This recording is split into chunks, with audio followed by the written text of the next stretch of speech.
Lanjut ke kingdom berikutnya. Protista. Protista artinya adalah yang pertama. Siapa yang pertama? Organisme setelah Monera berkembang lebih lanjut ke arah Protista. Berarti ciri khas dari Protista adalah yang sangat berbeda dari Monera. Satu, dia bersifat, kita sudah tahu di Monera adalah sifatnya prokariot. Berarti sifatnya adalah eukariot. Kita bahas lagi, kita berkata, eu artinya sejati, kariot artinya adalah membran inti. Berarti eukariot adalah organisme yang memiliki, iya, betul, membran inti. Lalu apakah ciri-ciri lain itu sama seperti Monera? Iya, betul. Ciri lainnya adalah dia bisa bersel satu atau banyak. Yang ketiga, bagaimana dengan pembelahannya? Dia bisa pembelahan biner atau konjugasi. Nah, saya baru bilang ada pembelahan biner. Apa sih arti pembelahan biner? Sebelumnya di Monera kita telah tahu arti kata konjugasi. Biner itu seperti ini. Ada sel satu. Dia dipotong di tengahnya. Jadi berapa? Jadi dua kan? Biner mengacu pada pembelahan dari satu sel menjadi dua sel secara langsung. Itu adalah pembelahan biner. Protista sendiri adalah suatu kingdom yang sangat unik. Dia merupakan gabungan atau kombinasi dari beberapa kingdom di atasnya. Nanti kita bahas kingdom-kingdom berikutnya. Nah, sekarang kita protista ada yang mirip hewan, ada yang mirip tumbuhan, dan ada protista yang mirip jamur.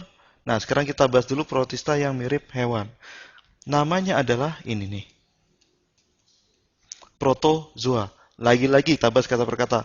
Proto artinya tua, zoa dari kata zoo. Apa tuh zoo? Pernah ke zoo nggak? Iya, hewan atau kebun binatang. Jadi, protozoa adalah hewan yang paling tua. Nah, kenapa dia disebut protozoa? Karena dia tidak bisa membuat makanannya sendiri. Berarti protista yang dapat membuat makanan sendiri disebut protista yang mirip tumbuhan. Sifatnya adalah apa? Bahasa biologinya untuk membuat makanan sendiri. Saya mulai dengan au. Sendiri, itu auto. Bisa membuat makan sendiri, autotrof. Nah, sisanya adalah yang mirip jamur. Kita bahas satu-satu.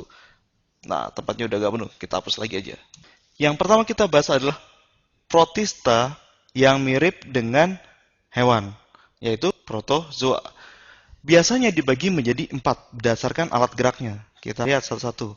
Yang pertama, dia bergerak dengan bulu getar atau nama lainnya adalah cilia. Nama kelompoknya gampang, terusin aja. Ciliata. Bentuk hewannya seperti apa? Nah, bentuk hewannya ini seperti gini nih.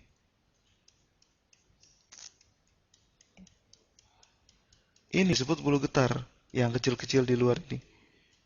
Ada intinya, ada vakuolanya. Namanya apa sih hewan ini? Ini namanya. Ingat peraturan nama Latin garis bawah SP kalau tidak tahu nama spesiesnya. Yang kedua, kalau dia pertama bergerak dengan bulu getar, yang kedua bergerak dengan bulu cambuk atau disebut juga flagel. Kalau tadi disebut ciliata, bisa nebak dong, ini nama kelompoknya apa? Iya, betul. Flagellata. Bentuknya gimana? Nah, bentuknya seperti ini. Sama seperti paramecium, cuma dia tidak punya bulu getar. Yang dia punya adalah bulu cambuk. Cuma satu. Nah, ada juga nukleusnya, ada vakuolanya, dan bahkan ada klorofilnya. Nah, contohnya apa? Yang ada klorofil lah. Ini nih. Euglena. Bulu getar sudah, bulu cambuk sudah. Ada nggak yang lain? Nah, yang lain bergerak dengan kaki semu. Namanya ini banyak. Kaki semu disebut pseudopodia.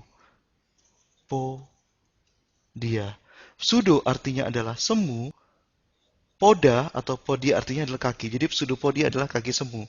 Mau lihat gambarnya? Nih gambarnya. Seolah-olah tidak punya kaki kan, tapi ini bisa menjulur ke kanan, ke kiri, atau kemana-mana. Maka dari itu disebut pseudopodia. Punya nukleus juga lah. Betul kan? Nah, nama lain dari kaki semu ini atau pseudopodia adalah ini. Rhizopoda. Rhizo itu artinya akar, jadi kakinya itu kalau menjulur bisa seperti akar. Contohnya apa? Amuba. Oke, sekarang tiga alat gerak. Ada nggak sih protozoa yang tidak bisa bergerak atau tidak punya alat gerak? Ada. Nah, ini. Tidak ada alat gerak. Nah, karena tidak ada alat gerak, dia hanya bisa berjalan secara pasif atau bergerak secara pasif mengikuti aliran. Nah, aliran apa? Aliran darah. Biasanya yang tidak ada alat gerak adalah bersifat parasit. Nama kelompoknya, karena dia berkembang biak dengan spora, jadi namanya sporozoa. Spora artinya spora, zoa asal katanya zoo, berarti hewan. Hewan yang berkembang biak dengan spora. Contohnya ini.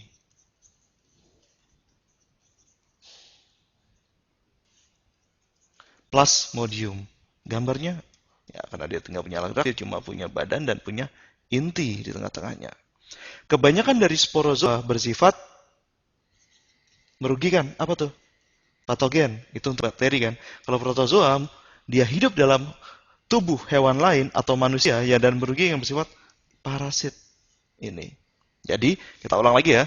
Ada kelompok-kelompok di protista yang mirip hewan. Dibagi berdasarkan alat geraknya.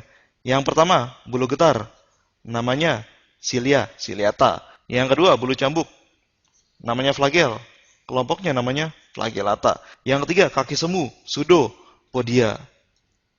Kaki semu. Nah, kaki semu ini juga mirip akar. Jadi ada juga yang menamakan rhizopoda.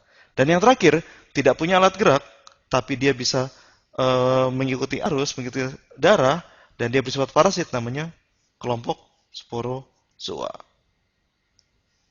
Oke, sekarang kita selesai pembahasan tentang organisme protista yang mirip hewan.